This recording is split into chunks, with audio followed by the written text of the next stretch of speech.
نحمده ونصلي على رسوله الكريم اما بعد فاعوذ باللہ من الشیطان الرجیم بسم اللہ الرحمن الرحیم۔ ناظرین، آپ دیکھ رہے ہیں نماز کورس کے سلسلہ میں ہم اس سے پہلے 3 ایپیسوڈ بنا چکے ہیں۔ ہم نے پہلے نماز کی شرائط کو بیان کیا، دوسری ایپیسوڈ میں نماز کے ارکان یعنی نماز کے اندر ادا کیے جانے والے فرائض کو بیان کیا، اور تیسرے کے اندر نماز کے واجبات کو بیان کیا گیا۔ اب ہم نماز کی سنتیں اور آداب یعنی نماز کی سنن اور مستحبات کو بیان کریں گے۔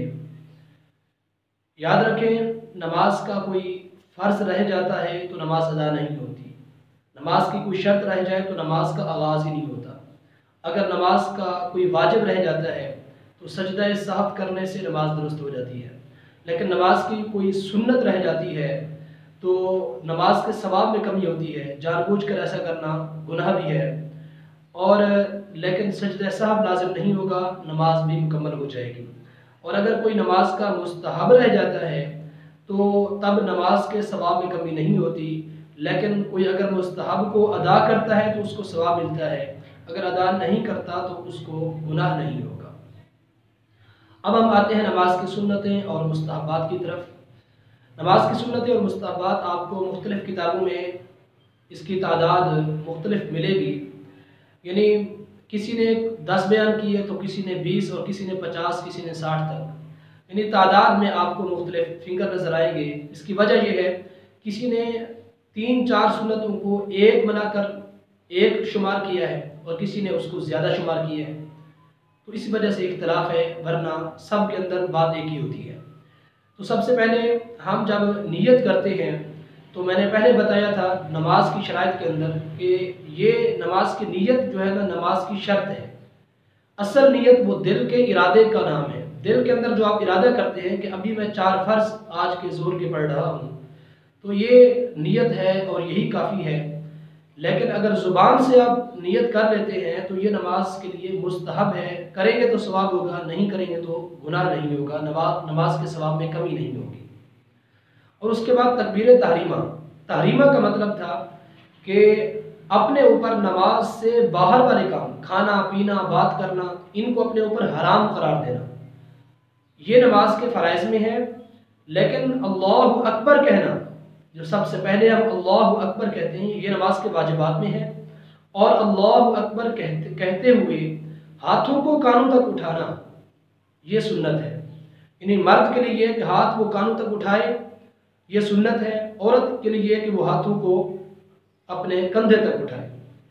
تو مرد جب ہاتھوں کو یہ دونوں اٹھائیں گے تو اس وقت طریقہ یہ ہے کہ آپ کی ہتھیلیاں اور انگلیاں یہ بالکل قبلہ کی جانب ہوں، یہ سنت ہے۔ اور اسی طرح آپ کا چہرہ بھی نہ تو بالکل جھکا ہوا ہو نہ ہی اوپر ہو، بالکل قبلہ کی جانب برابر ہو، آپ کی نظر بھی قبلہ کی جانب ہو، یہ نماز کی سنتوں میں سے ہے۔ اللہ اکبر کے وقت کانوں تک ہاتھوں کو اٹھانا اور آپ کی نظر قبلہ کی جانب ہو، سر برابر ہونا تو اوپر اس آسمان کی طرف ہو نہ زمین کی طرف جھکا ہو، بالکل سیدھا ہو، یہ نماز کی سنتوں میں سے ہے۔ اس کے بعد جب آپ قیام میں سیدھا کھڑے ہیں تو کھڑے ہونے کا طریقہ یہ ہے کہ دونوں پاؤں کے درمیان 1 انگشت کا فاصلہ ہو، زیادہ سے زیادہ، ورنہ 4 انگل کا فاصلہ کم از کم۔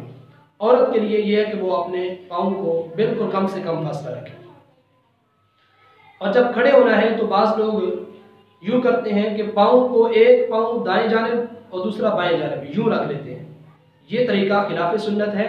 سنت یہ ہے کہ آپ دونوں پاؤں کو بالکل قبلہ کی جانب کر کے بالکل سیدھا رکھیں، اور اپنے ہاتھوں کو کانوں تک اٹھانے کے بعد مرد اپنے ہاتھوں کو ناف کے نیچے باندھے، اور باندھنے کا طریقہ یہ ہوگا، یہ مستحب ہے کہ آپ کی یہ 3 انگلیاں درمیان والی کلائی پر رکھیں، اور انگلی انگوٹھا اور چھنگلیاں چھوٹی انگلی اس کے ذریعے کلائی کے درمیان دائرہ بنائیں، یعنی یوں آپ دائرہ بنا سکتے ہیں، یوں اس کو ناف کے نیچے رکھ لیں۔ اور عورت کے لیے یہ ہے کہ وہ اپنے بائیں ہاتھ کو سینے پر رکھے، سینے کے نیچے چھاتی پر، اور اسی طرح اوپر پھر دائیں ہاتھ رکھ لیں، تو یہ عورت کے لیے سنت ہے۔ مرد ناف کے نیچے اور عورت سینے پر ہاتھ رکھے۔ اور اس کے بعد ثنا پڑھنا، سبحانک اللہم سے لے کر ولا الہ غیرک تک، یہ پہلی رکعت کے اندر یہ سنت ہے۔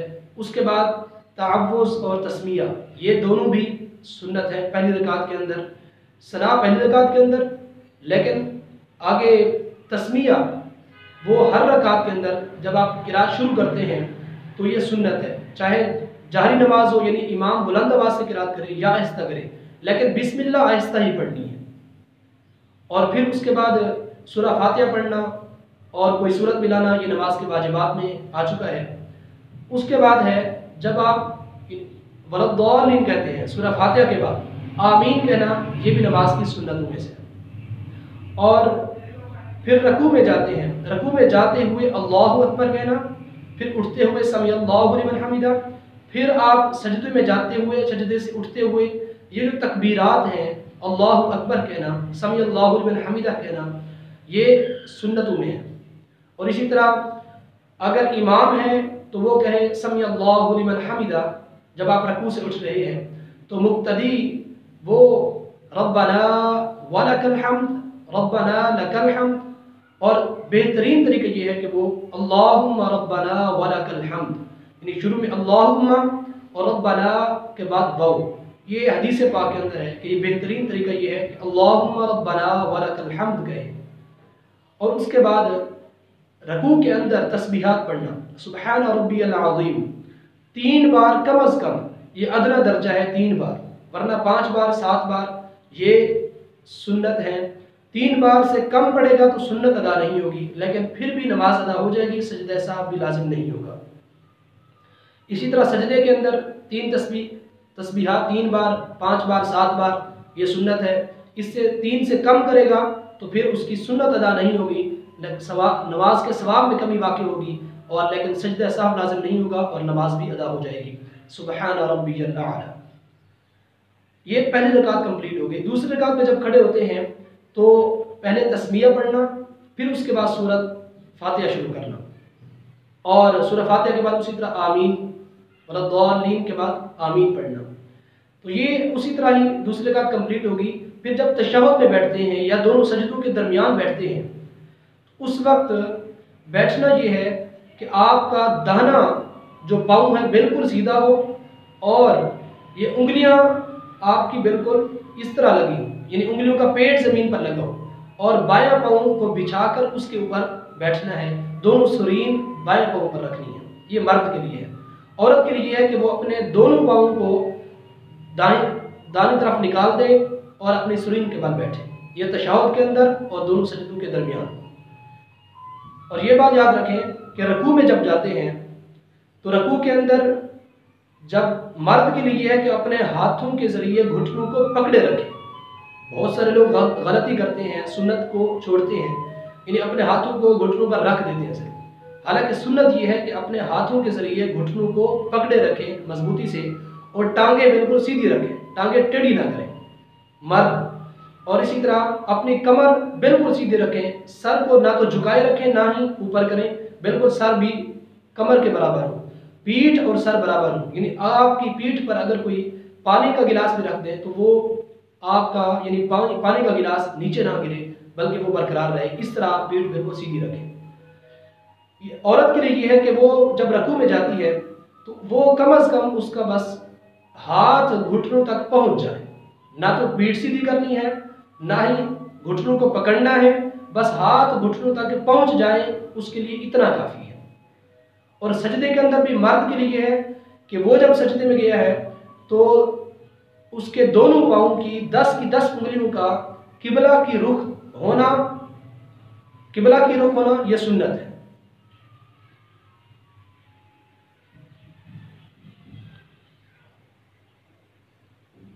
قبلہ کی رخ 10 انگلیوں کا سجدے کے اندر ہونا یہ نماز کی سنتوں میں سے ہے۔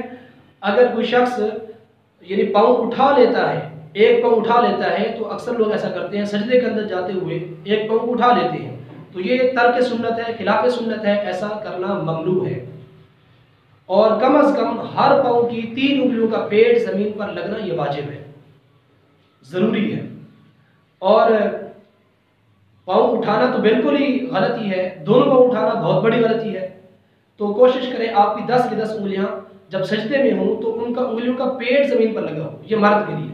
عورت کے لیے یہ ہے کہ وہ دونوں پاؤں کو پہلے دانی طرف نکالے گی، بیٹھے گی، بیٹھ کر پھر سجدہ سمٹ کر کرے گی. یعنی عورت جب سجدہ کرے تو اس کے یہ بازو اپنی کروٹوں سے ملے ہوئے ہو اور اس کا پیٹ ران سے ملا ہوا ہو، ران پنڈلی سے ملی ہوئی ہو، پنڈلی زمین پر بچھی ہوئی ہو.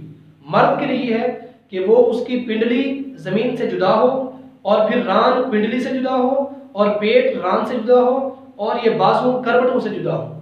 یہ اس وقت بازو کروٹوں سے جدا رکھنے ہیں جب آپ منفرد ہیں، اکیلے ہیں. جماعت میں ہیں تو پھر آپ کے جب بازو ادھر کروٹوں سے جدا کریں گے تو ساتھ والوں کو تکلیف ہوگی. لہذا اس وقت یہ ہے کہ آپ کے بازو کروٹوں سے اپنا ملا کے رکھیں تاکہ ساتھ والوں کو تکلیف نہ ہو. یہ نماز کی سنتوں میں سے ہے. اور اسی طرح سجدے میں جاتے ہوئے مستحب یہ ہے نظر کہاں رکھنی ہے.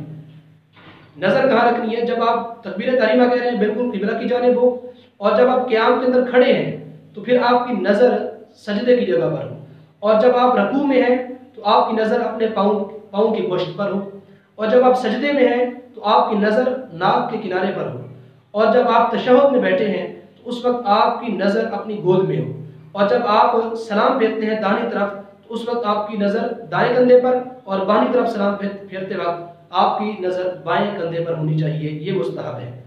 اور سجدے میں جانے کا بھی سنت طریقہ یہ ہے کہ جب آپ قیام میں سیدھا کھڑے ہیں تو سب سے نیچے والا جو عضو ہے وہ پہلے زمین پر رکھیں.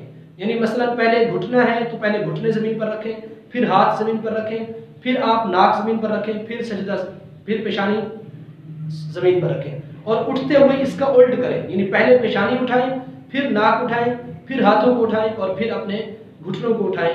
یہ طریقہ سنت ہے. اگر کوئی اس کے خلاف کرتا ہے، عذر ہے، کمزوری ہے، بڑھاپا ہے، ایسی صورت میں پہلے وہ اپنے ہاتھوں کو رکھ لیتے ہیں، پھر گھٹنے رکھتے ہیں، یا اٹھتے ہوئے پہلے اپنے گھٹنوں کو اٹھاتے ہیں پھر ہاتھوں کے زور پر اٹھتے ہیں، تو ایسی صورت میں بھی اس کی نماز ہو جاتی ہے. کوئی اس کے نماز میں کراہت نہیں آتی. عذر کی وجہ سے ایسا کرتا ہے. لیکن بلا عذر ایسا کرتے ہیں لوگ تو یہ کرنا ترک سنت ہے، سنت کو چھوڑنا ہے، جس کی وجہ سے نماز کے اندر ثواب میں کمی ضرور واقع ہوتی ہے. اور تشہد پڑھنے کے بعد عبد و رسولوں کے بعد درود پاک پڑھنا اور پھر اس کے بعد دعا پڑھنا یہ بھی نماز کی سنتوں میں سے ہے. اور سلام پر جب آخر میں سلام کرتے ہیں لفظ السلام یہ نماز کے واجبات میں ہے. علیکم ورحمۃ اللہ یہ نماز کی سنتوں میں سے ہے. اور اسی طرح دائیں طرف چہرہ پھیرنا، پہلے سلام کے وقت، دوسرے سلام کے وقت بائیں طرف چہرہ پھیرنا یہ بھی نماز کی سنتوں میں سے، آداب میں سے ہے. دعا ہے اللہ رب العزت ہم سب کو نماز جیسے اہم فریضے کو